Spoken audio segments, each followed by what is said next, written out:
Hello বন্ধুরা, আজ আমরা কথা বলবো এমন এক মুভি নিয়ে যার গল্প আপনার মনে অবশ্যই দাগ কাটবে।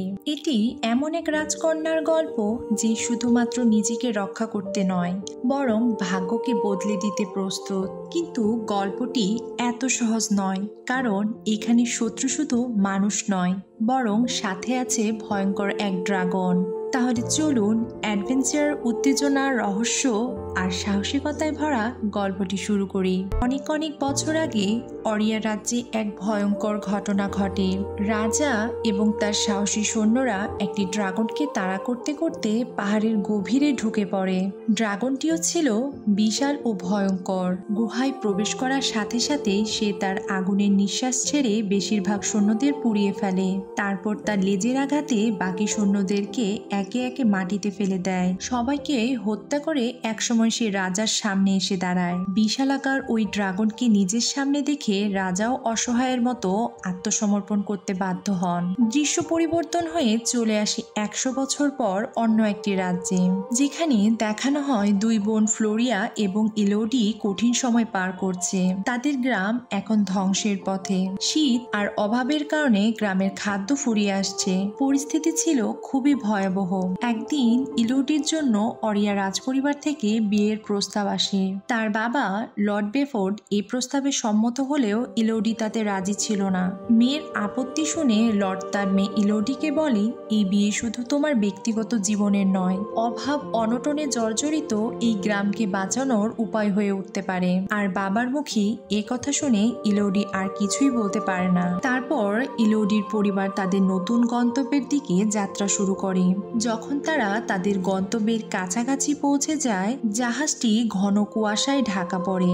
আর সেখানে বিশালাকার দুটি ড্রাগনের মূর্তি দেখে তারা বেশ বিচলিত হয়। কিন্তু ঠিক পর মুহূর্তেই কুয়াশাচ্ছন্ন অংশ পেরিয়ে সবকিছু যত স্পষ্ট হতে শুরু করে, রাজ্যটির নৈসর্গিক সৌন্দর্য তাদের ঠিক ততটাই মুগ্ধ করতে থাকে। পাহাড় আর সবুজে ঘেরা এত সুন্দর রাজ্য দেখে তারা অভিভূত হয়ে যায়। এই রাজ্য, রাজপ্রাসাদ, রাজকীয় অভ্যর্থনার এত সব রীতিনীতি, সবকিছুই ইলোডির কাছে যেন স্বপ্নের মতো মনে হচ্ছিল।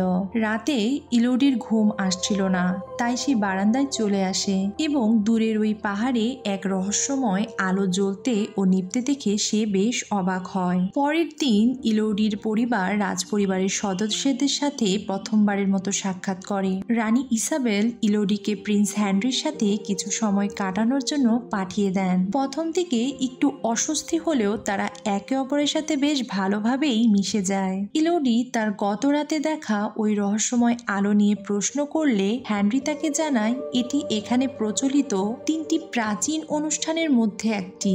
এই অনুষ্ঠানের সময়ের সাথে মিলিয়ে তাদের রাজপরিবারে বিয়ের আনুষ্ঠানিকতা শুরু হয়। অন্যদিকে লর্ড বেফোর্ড যখন ইসাবেলের সঙ্গে বিয়ের চুক্তির বিষয়ে আলোচনা শেষ করে, তখন তাকে কিছুটা হতাশ মনে হয়। এর কারণ জানতে লেডি বাফেট রানী ইসাবেলের সাথে কথা বলার চেষ্টা করেন, কিন্তু ইসাবেলও তার প্রশ্নের কোনো সঠিক উত্তর দেন না। সন্ধ্যায় লেডি বাফোর্ড খুব উদ্বিগ্ন হয়ে ইলোডির রুমে প্রবেশ করে এবং তাকে এই বিয়ে ও রাজপরিবার সম্পর্কে সতর্ক করতে থাকেন।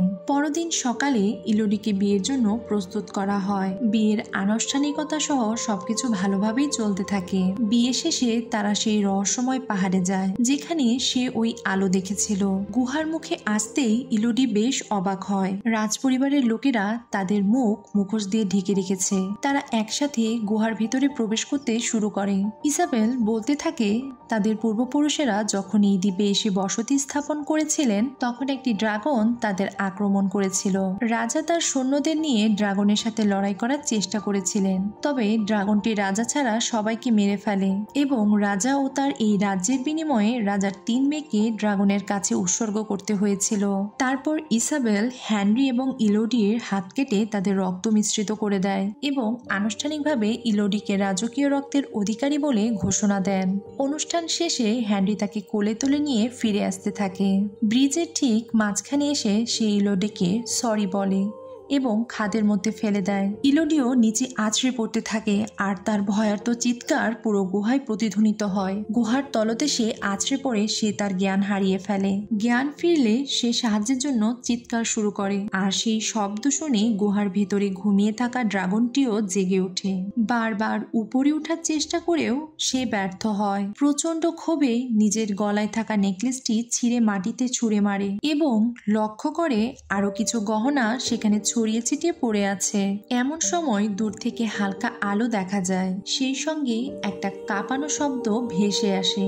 আগুনে জ্বলতে থাকা কিছু একটা দেখে সে এগিয়ে যায়। কাছে গিয়ে দেখতে পায় আগুনে ঝলসে যাওয়া একটি পাখি। তারপর আগুনে পুড়তে থাকা শত শত পাখি একসঙ্গে গুহা থেকে বেরিয়ে এসে একে একে মাটিতে পড়ে যায়। ছড়িয়ে পড়া আলোতে ইলোডি দেখতে পায় বিশাল এক ড্রাগন। ইলোডি ভয়ে পাথর হয়ে যায়। পালানোর জন্য ছুটতে ছুটতে সে পাথরের আড়ালে লুকিয়ে পড়ে। সেই মুহূর্তে ড্রাগন কথা বলতে শুরু করে। তোমার রক্তে আমি রাজপরিবারের গন্ধ পেয়েছি আর তোমার প্রত্যেক প্রজন্মকে এর মূল্য দিতে হবে। ইলোডি আতঙ্কে কাঁপতে থাকে। ইলোডি বুঝতে পারে তার সাথে প্রতারণা করা হয়েছে। সে ভয়ে দৌড়াতে শুরু করে। ড্রাগন তার আগুনের নিঃশ্বাস দিয়ে তাকে আক্রমণ করে। সুড়ঙ্গে ঢুকে কোনো মতো সে বাঁচে, কিন্তু ভেতরে একটি পোড়া দেহ দেখে সে আটকে ওঠে। এটি সেই মেয়ে যাকে সে বারান্দায় দেখেছিল। যখন সে শুনতে পায় ড্রাগন তার পিছনে আসছে, তখন ইলোডি একটি ছোট গর্ত দিয়ে পালানোর চেষ্টা করে, কিন্তু তার পোশাকটি এতে আটকে যায়। অনেক সংগ্রামের পর ইলোডি ওই ছোট গর্তে প্রবেশ করে লুকিয়ে পালিয়ে যেতে সক্ষম হয়, কিন্তু দুর্ভাগ্যবশত তার পা কিছুটা পুড়ে যায়। নিজের পোশাক ছিঁড়ে সে ক্ষত স্থানটি বেঁধে ফেলে।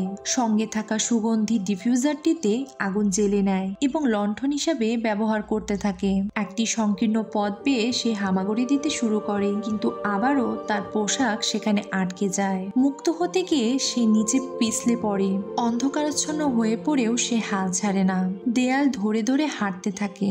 দূরের ওই আলোর দিকে যাওয়ার জন্য সে দৃঢ় প্রতিজ্ঞ, কিন্তু হাঁটতে হাঁটতে সে একেবারেই পাহাড়ের কিনারায় পৌঁছে যায়। আর খাদের গভীরতা বুঝে নিতে সে তার বিয়ের আংটিটির সাহায্য নেয়। ফেলে দেয় অতল গহ্বরে। ওপারের ওই আলোর উদ্দেশ্যে দেয় এক বড় লাফ। পিচ্ছিল পাথরের গা বেয়ে সে নিচে পড়তে শুরু করে, কিন্তু ভাগ্যক্রমে তার গ্রাউন্ড বেল্টটি একটি পাথরে আটকে যায়। খুব অল্প সময়ের জন্য হলেও এটি ইলোডিকে নিজেকে বাঁচিয়ে ফেলার একটি সুযোগ দেয়। আবারও এক শ্বাসরুদ্ধ সংগ্রামের পর সে উপরে উঠে আসে এবং দেখতে পায় আলো আসছিল মূলত এক ধরনের পোকা থেকে।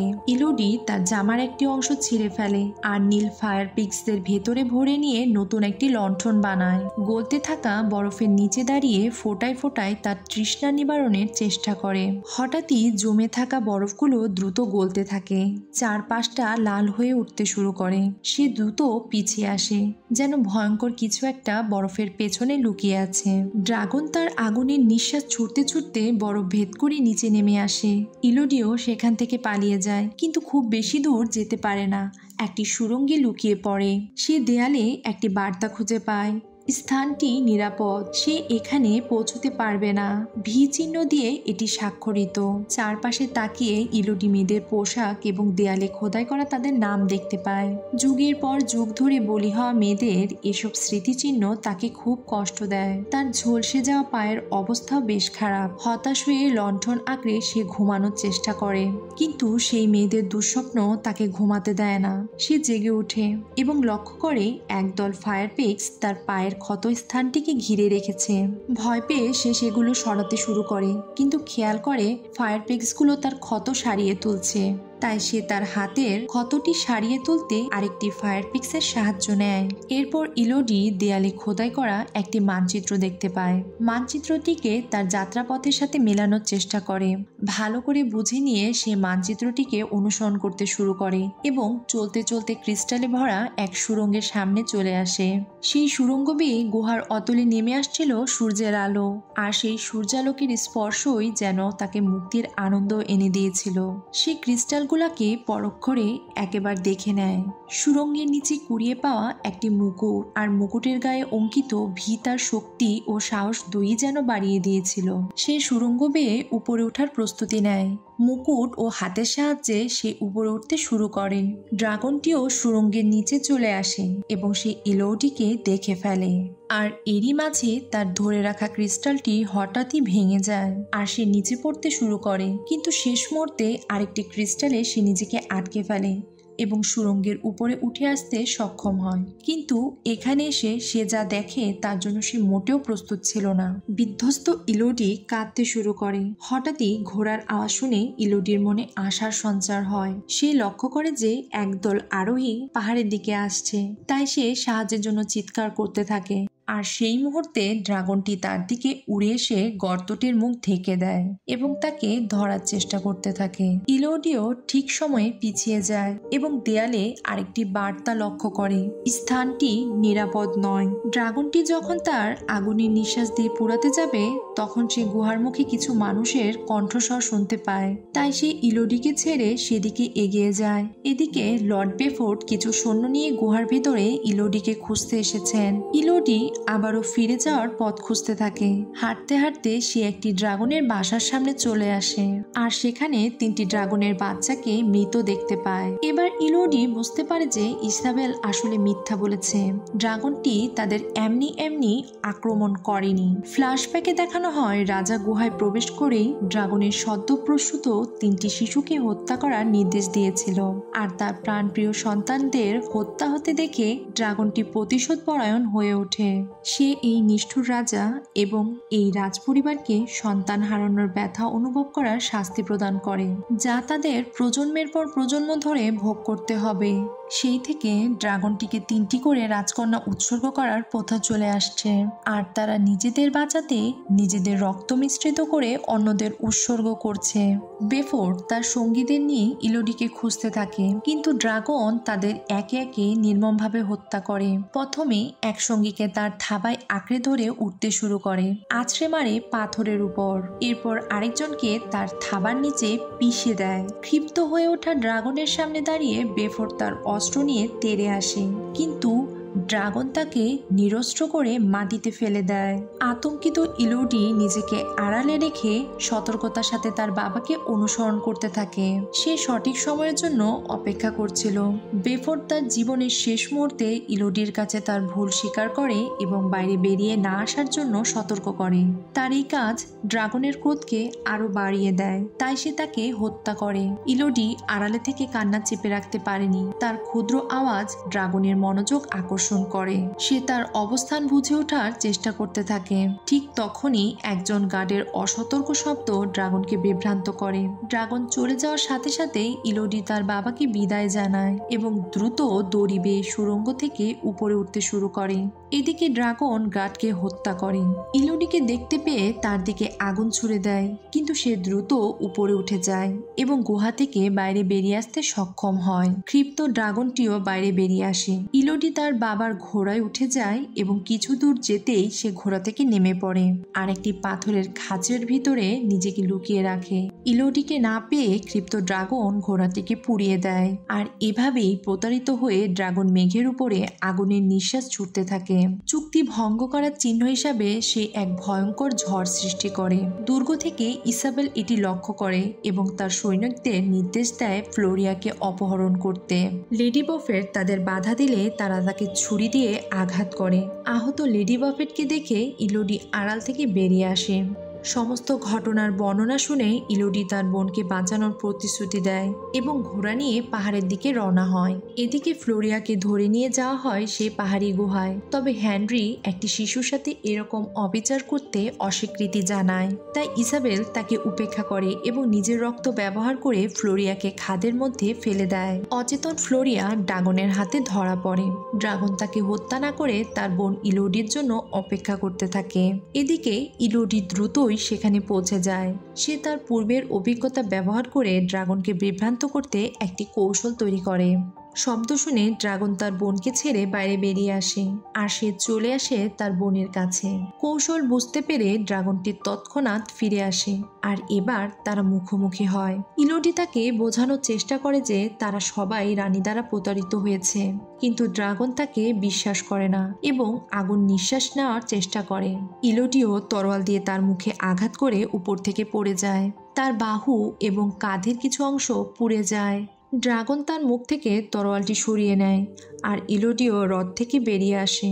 ফ্লোরিয়া তার দিকে আরেকটি তলোয়ার ছুঁড়ে দেয়। হঠাৎ ড্রাগনটি তার উপরে ঝাঁপিয়ে পড়ে এবং তার নখ দিয়ে তাকে আঘাত করতে থাকে।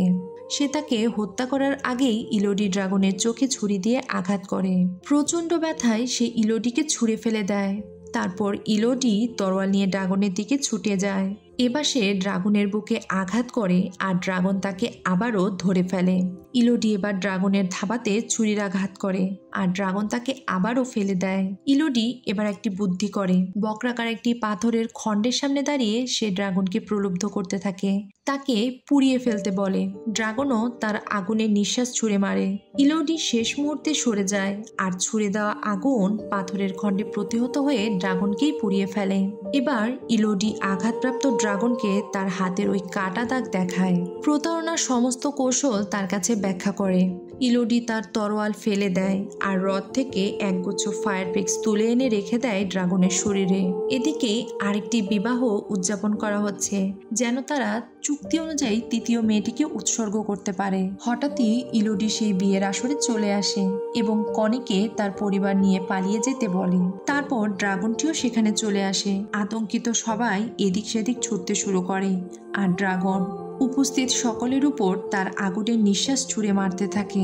হেনরি তার চোখ বন্ধ করে শাস্তি মেনে নেয় আর রানীর আর্তনাদ চারিদিকে প্রতিধ্বনিত হতে থাকে। কিন্তু ড্রাগনের আগুন সেই শব্দকে ধ্বংস করে দিয়ে চারিদিকে ছড়িয়ে দেয় শুধু মৃত্যু আর ধ্বংস। গোটা রাজ্যটি যেন তার প্রতিশোধের সাক্ষী হয়ে ভেঙে পড়তে শুরু করে। ইলোডি সেই ধ্বংসযজ্ঞ থেকে বেরিয়ে আসে। শান্ত হয় সেই ক্রোধের আগুন। বন্ধুরা, এই ছিল আমাদের আজকের গল্প।